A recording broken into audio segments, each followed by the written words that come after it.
will come.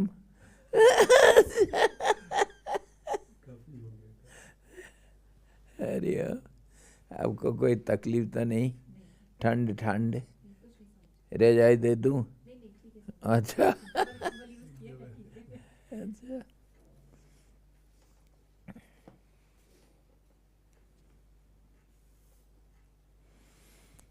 Yes गुरु जी। हरि ओम। श्री गणेशाय नमः। ओम नमोस्तुते व्यासविशालबुद्धे फुल्लारविन्दाय तपत्रनेत्र येन त्वया भारततैलपूर्णः प्रज्वलितो ज्ञानमयः प्रदीपः। ॐ ध्यानमूलं गुरुर्मूर्तिः पूजामूलं गुरुर्पदम् मन्त्रमूलं गुरुर्वाक्यं मोक्षमूलं गुरुकृपा। ॐ कृष्णाय वासुदेवाय देवकीनन्दनाय च नन्दगोपकुमाराय गोविन्दाय नमो नमः। मूकं करोति वाचालं पङ्गुं लङ्घयते गिरिं यत्कृपातमहं वन्दे परमानन्दमाधवम्।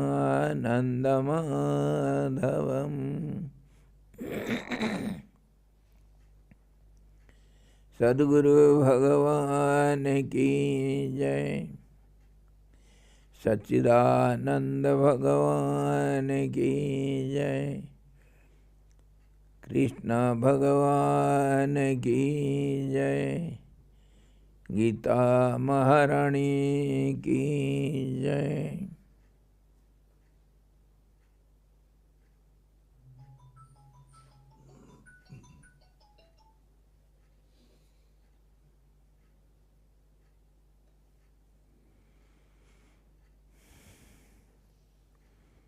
हरि ओम।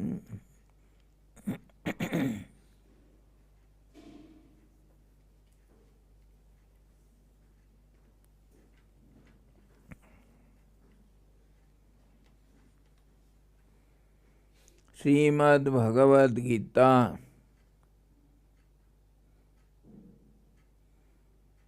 13th chapter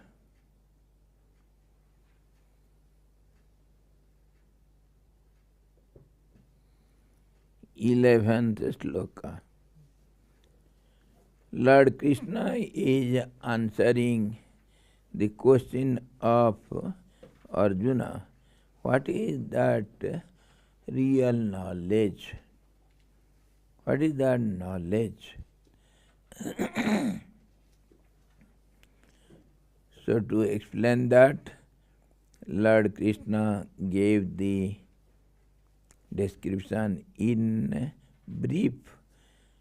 The body is known as the plot, and the knower of the body, who is abiding inside the body, is the knower of the body, and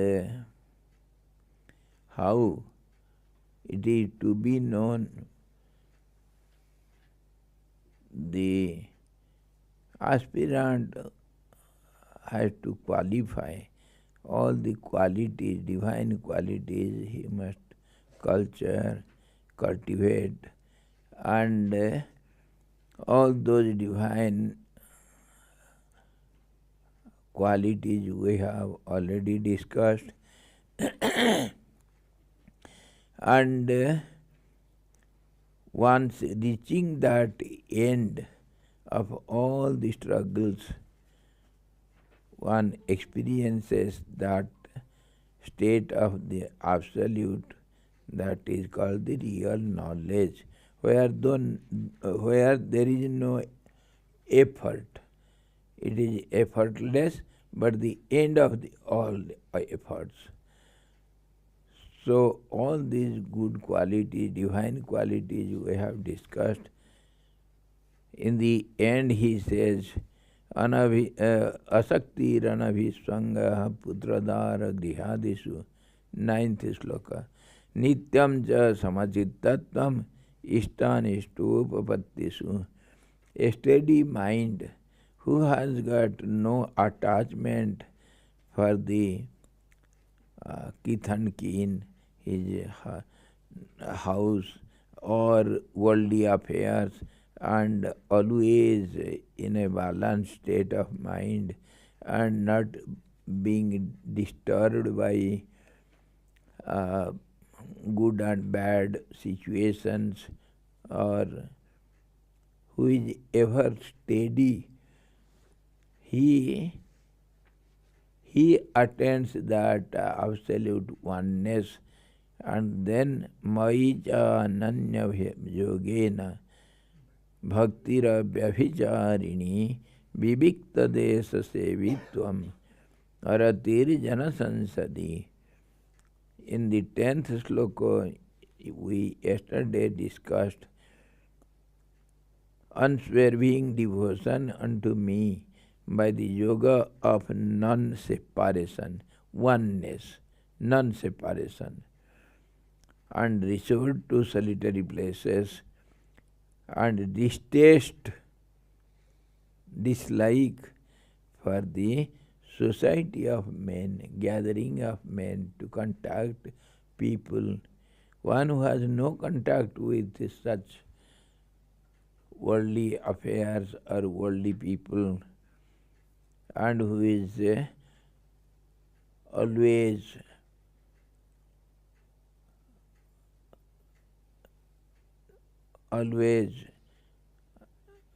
enjoy the solitude, not having contact with people, and having one-pointed devotion without thinking many, or without diverting his mind from one to the other.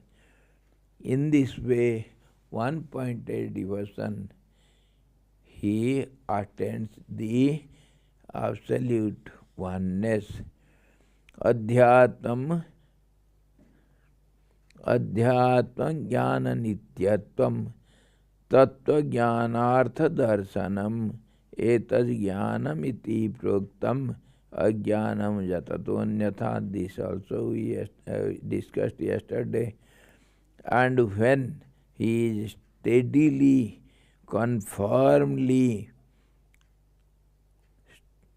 established even in that knowledge obtained by all these divine qualities, practicing all these, then he understands all the meanings of whatever terms we use for these divine qualities, or the knowledge. We use some terms to explain what is knowledge, what is the truth, what is Maya, means the nature, and what is the way of doing, creating or destroying all these creations. All these words we use, but what is the meaning of it? That meaning really values, and that is understood when one is absolutely steadied on one point with faith and devotion and everything. Then only he understands what is knowledge. And that is the answer to the question of Arjuna. What is real knowledge? And that is called knowledge, and other than that, whatever is there, It is called ignorance. Jayam chat. Now we shall see 12th sloka. Jayam yatat pravakshami yaj jnatva mritam asnute anadimat param brahma na sattan asaduchyate. I will declare that which has to be known, knowable. I shall tell you, Arjuna, knowing which one attains to immortality. Immortality means absolute constancy, absolute equilibrium. Where there is no change, how there can be any birth or death or any actions or reactions? Nothing will be there. So that is immortality. That is the absolute equilibrium state. The beginningless, supreme Brahman, called neither being nor non-being. Neither being nor non-being. There is no such words which can explain it. So neither it is being nor non-being. There is no presence, there is no absence also. Why? Because the relative world, which has got always opposite of it, comparative relationships, then if there will be steadiness, then there will be unsteadiness. If there will be motion, then there will be no motion. If there is height, then there is depth also. 100 feet high means just beside it 100 feet depth is there. Day means night also is there. Head means tail. They cannot be separated. This is the relative world. This is the pairs of opposites. They make one. So, that absolute which is beyond words, then the meaning of the words will be understood, and these meanings are always not, these words are not always meaningful, but they are indicative. They indicate something. That indication should be understood. If the pointer in your hand points out some cities of some country in the world map, that is pointer has got no meaning, but it indicates the meaning. Where is New York? You have to show in the world map. Take the pointer and point out the spot where it is written New York. That New York word also is not in New York. That map also is not, there is no New York in the map. And the pointer also is not New York. All these, they help you to have that idea, indicated idea where is New York and how it is. New York is not a spot in the map, but we understand it. It is indication to have some understanding of the term New York. It is a name of a city and it is located in the map. Map is not the world. It is just indication to have some understanding. These are only some ideas, indications. In this way, whatever words we use in our day-to-day relative life, they have got no meaning, but we give the meaning for relative transactions to behave with our surrounding peoples or the situation, giving meaning for some time, for some place, in some way, and then that meaning changes. So all these word meanings, they are subject to change, they are not reliable, they have got no real meaning which is always there. This way, whatever words we use, they should be understood properly, and one who experiences the truth with absolute equanimity, he understands what is meant by all these words. So Lord Krishna says, I shall declare that which has to be known, knowing which one attains to immortality. Immortality means changelessness, the beginningless. If there is no beginning, then how can you expect some end? It doesn't exist at all, which has got no meaning, no beginning. So, it is neither being nor non-being. If you can understand something to be being, then there will be non-being also.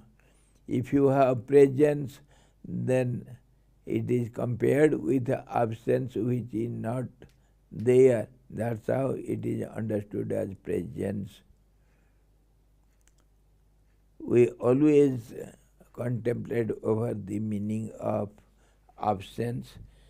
A boy is absent in the class, that doesn't mean boy is totally not there.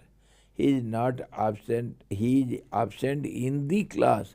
That means he is present somewhere else, not in the class.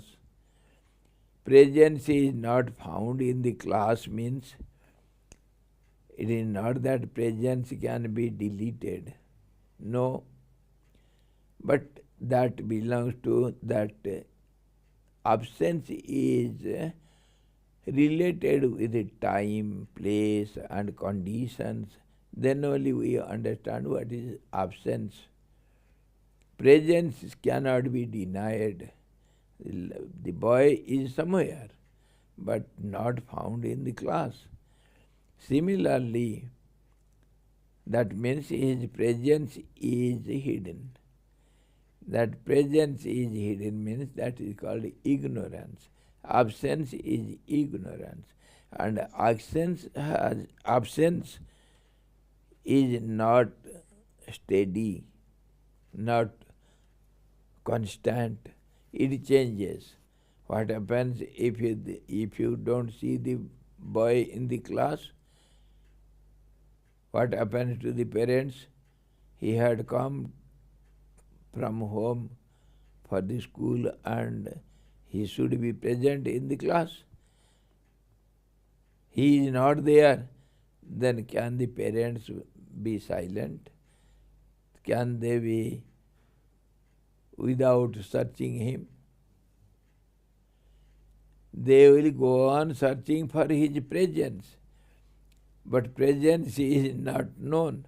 So they have to go in search of him or his presence from place to place. This is how absence is not constant.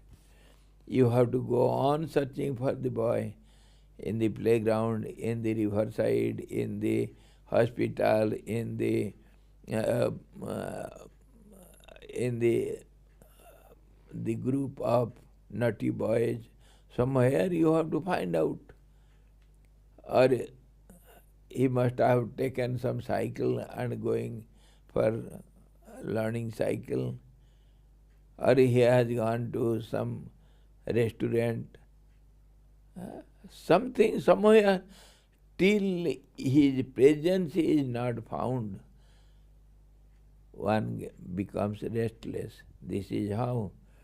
Unless and until we find the presence, absolute presence, which is ever constant, till then absence makes one impatient, restless, and changes have to be there. If one place is not found, then other place he has to go for searching. In this way, absence makes restlessness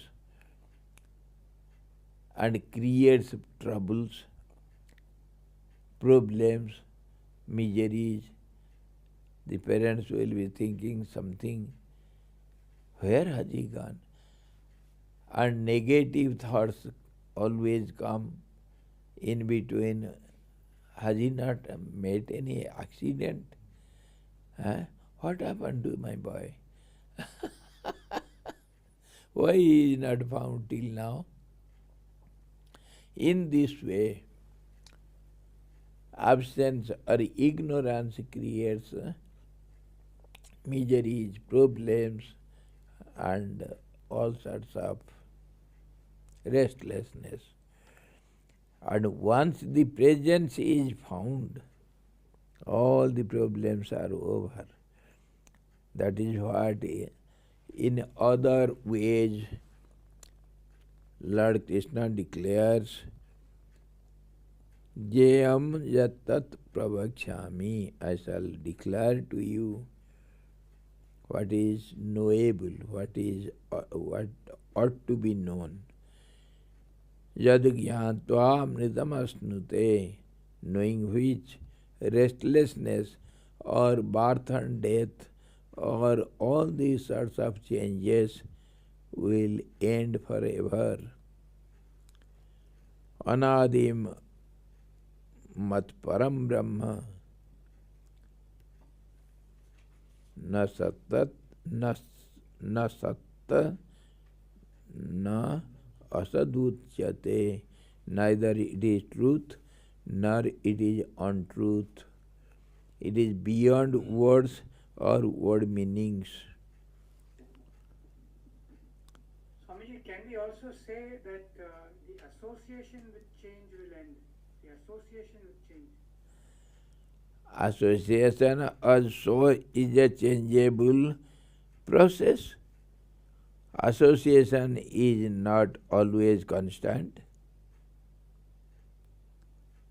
Everything is subject to change. Whatever is there in the relative world, everything is subject to change. That is not the truth.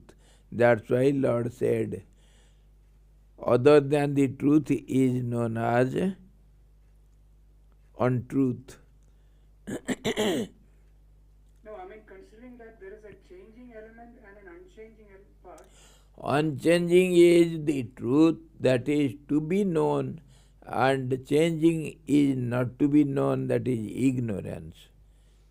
So clear? Whatever changes, it is not the truth. That is to be rejected. And whatever never changes, that is to be known. Yes? For this word association, from a relative point of view, logically, should we understand similarity or dissimilarity? Association brings all the troubles. All the questions arise on association. Whose association with what? If you use the word connectivity, then there is two. Association also indirectly says there is two. One associates with the other. And then comes all the problems, all the doubts. Who is there? And with whom he is going to associate?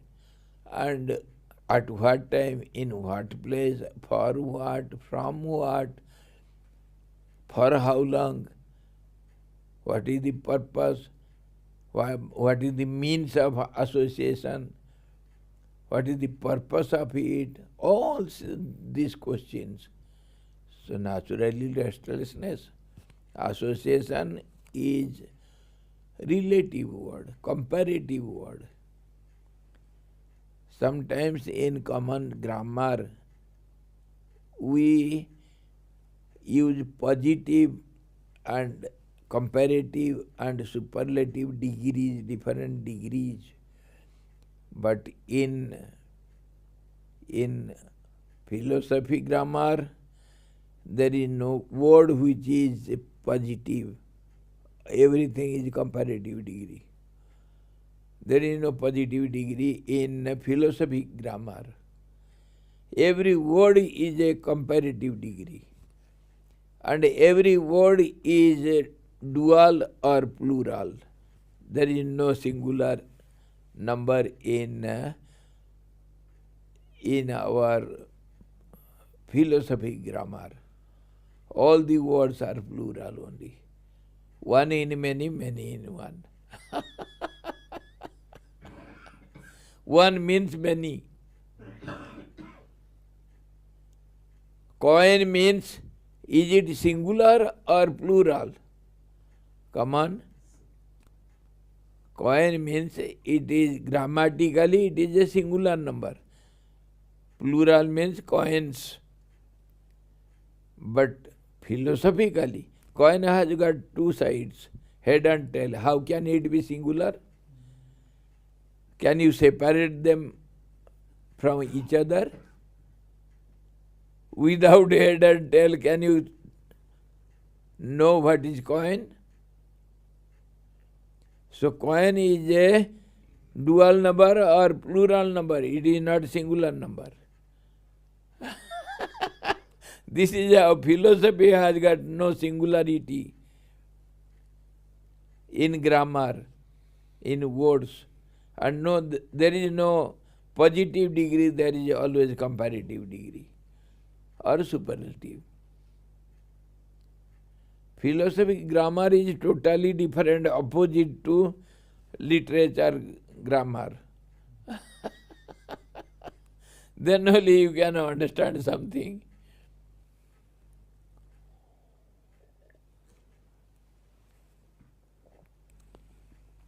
That's how you have to understand the meaning, proper meaning or indicative meaning. Door means window, that's why we say. Door means a passage. Window also is a passage. Only size differs or place differs. The name differs. But the purpose is the same. So in this way, when you understand some language analytically, then you know the indicative meaning of it. And that is the true meaning. That is not subject to change.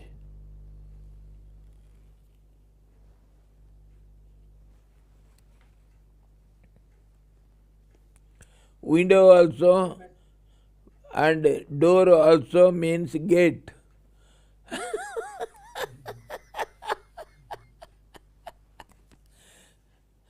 Is it not a passage, some barrier through which we have to pass by? That's all. Somebody has to pass by, whether you pass by or wind or light or some flies or some mosquitoes, that doesn't matter.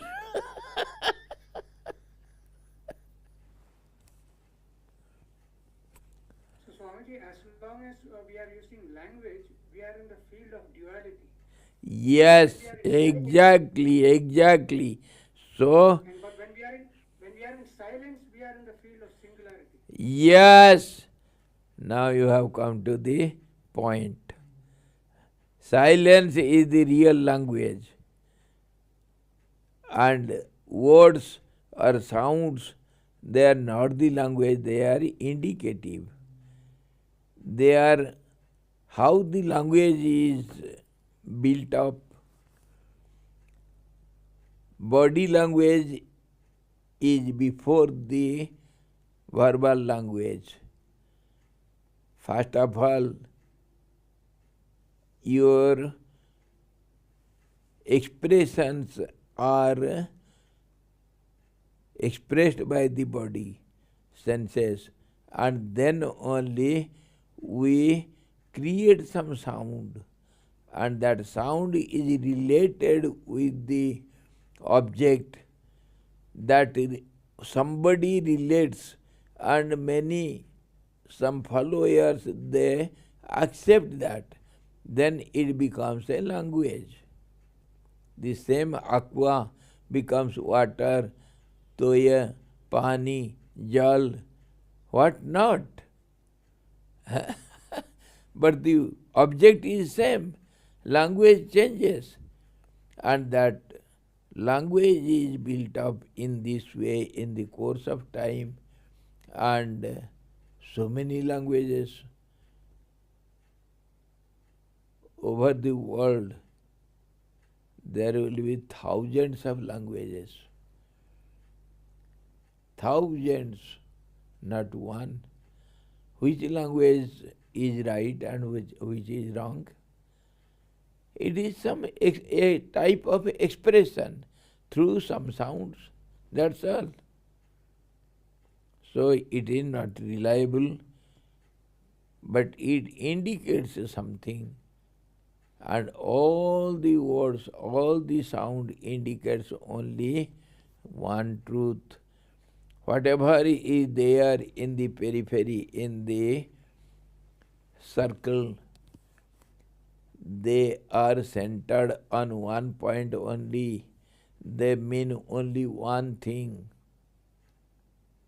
And if the circles are bigger and bigger, the meaning also differs from each other. The same word will have different meaning when they go apart. See, for the example, east means where. What do you mean? East, a direction.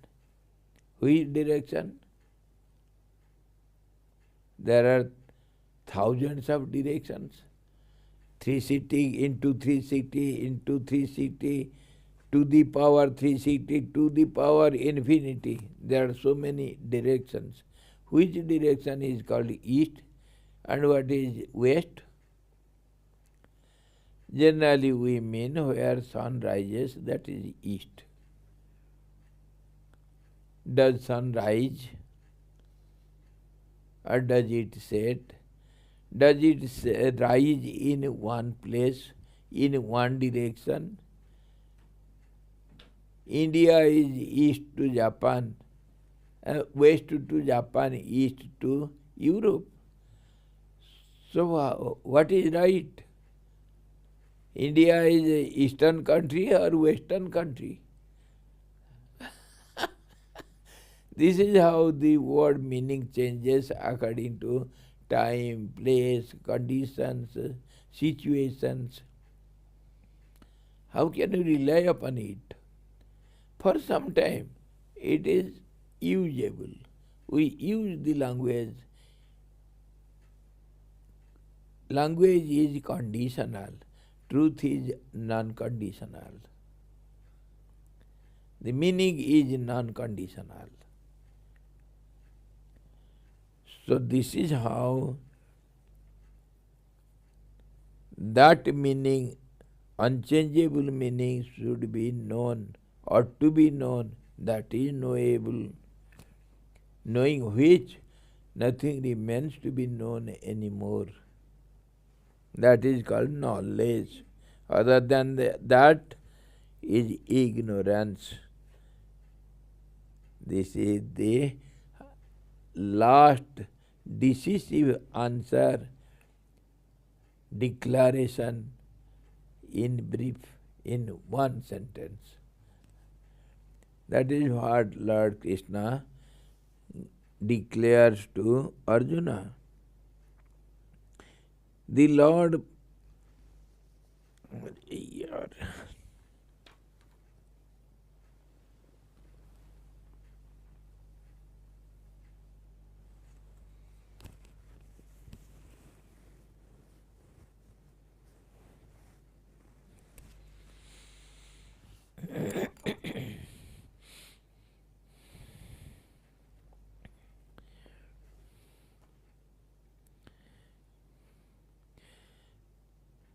the Lord praises that which ought to be known, Parabrahman, in order to create in Arjuna or any heart, any hearer, an intense desire to know it. That is only knowable. So naturally there will be some intention to know that. Oh, that is only knowable. Others are not, need not be known. And we know it for a short time. Whatever we know, our knowledge is relative. Our knowledge is good for nothing. That is subject to change and grow. Whatever you know today, it will be different tomorrow. Every moment we are learning something more or more. So how can you rely upon your knowledge? Today's knowledge is wrong for tomorrow. Whatever you have known today, it was not known yesterday. And whatever you understood yesterday, it has become wrong for today. You have known something else. So go on deleting your notebook, rubbing out and writing something new. That is what is our brain. And in some other language, I would say our knowledge or our intellect or our brain is called a dustbin. Whatever rubbish nonsense you have thrown it inside, you have to clean it. And that empty, clean and glittering, that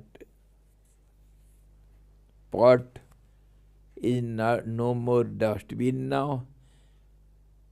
And whatever you put by yourself, not by others, that is called knowledge.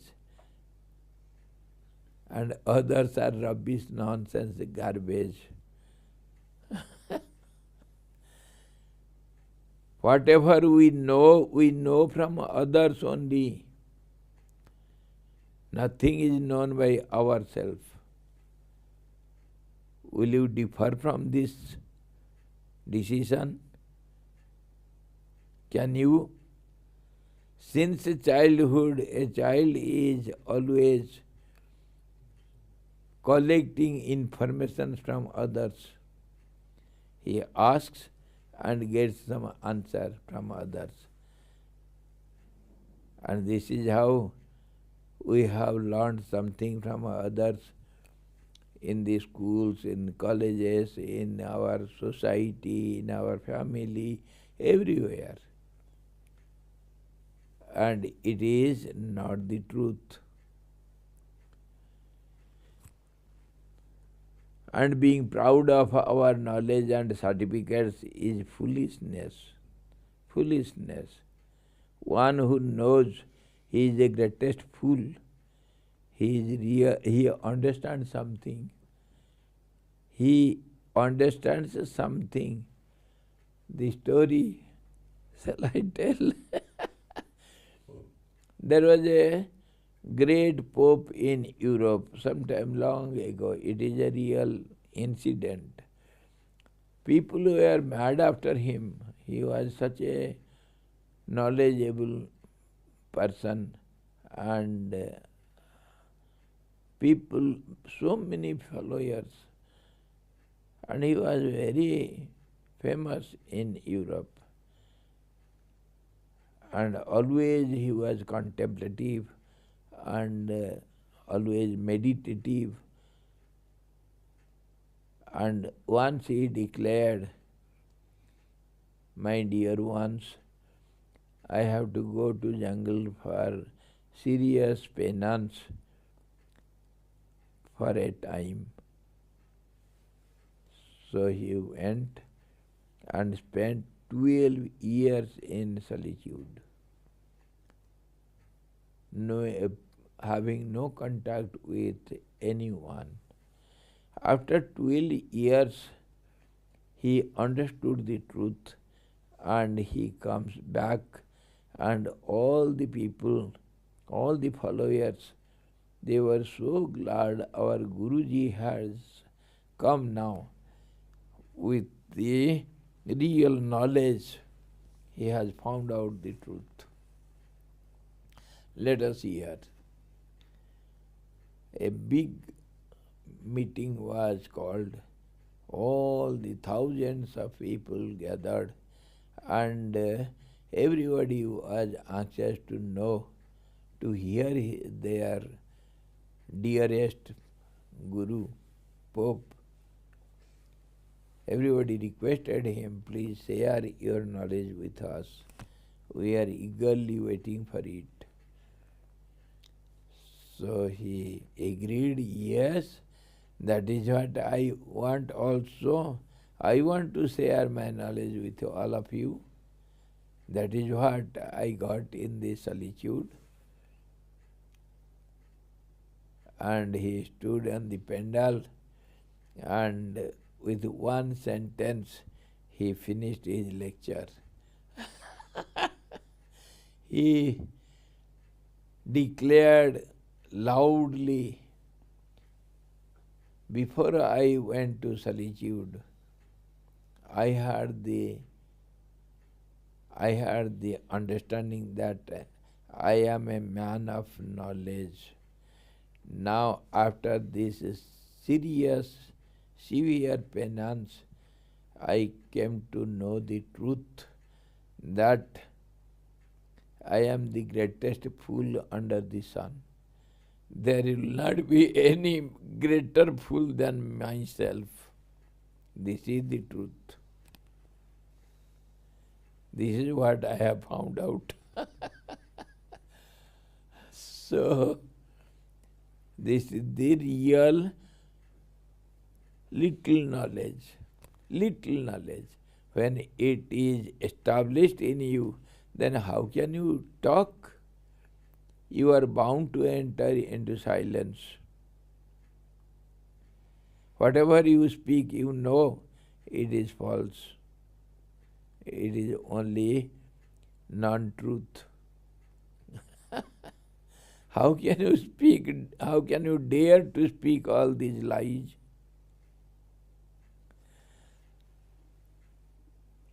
Sometimes ago, little long ago,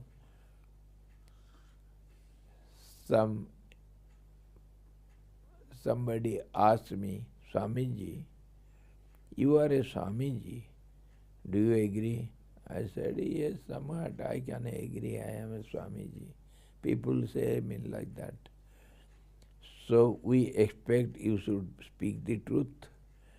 But I found you spoke a lie. Do you agree? I said, "Yes, I agree with you 100%. I speak only lies. I never spoke a truth. Then he was wonderstruck. What are you telling? You never spoke any time any truth? No.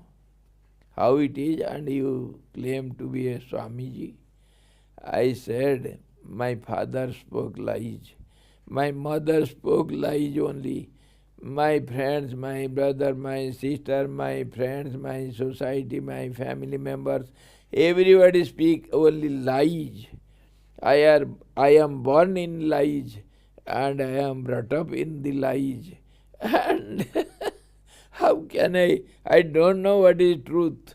I cannot speak the truth. How can I speak the truth? How can you expect me to speak the truth? Truth is never spoken. If I speak something, it is only lies. Don't believe me. Don't hear me. The fellow ran away. Swamiji, what a mad chap you are. But how hard to understand this. Whatever we speak, it is not the truth. Not only I, everyone. Swamiji, by truth here you mean absolute truth, right? When you are saying it is not the truth, what you are saying is it is not the absolute truth, but it's a relative truth. And what is called relative truth, and what do you believe to be true? You are also telling relatively.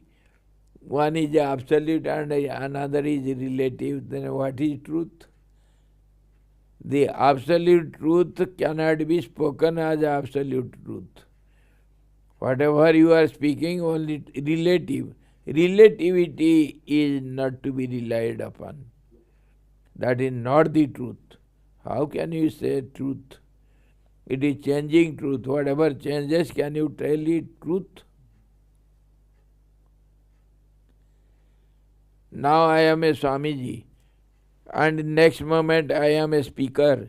The next moment I am a sleeper. Next moment I am a dreamer. What do you believe? And next moment I am awakened. Next moment I am a bathroom boy. Next moment I am a sweeper. What am I?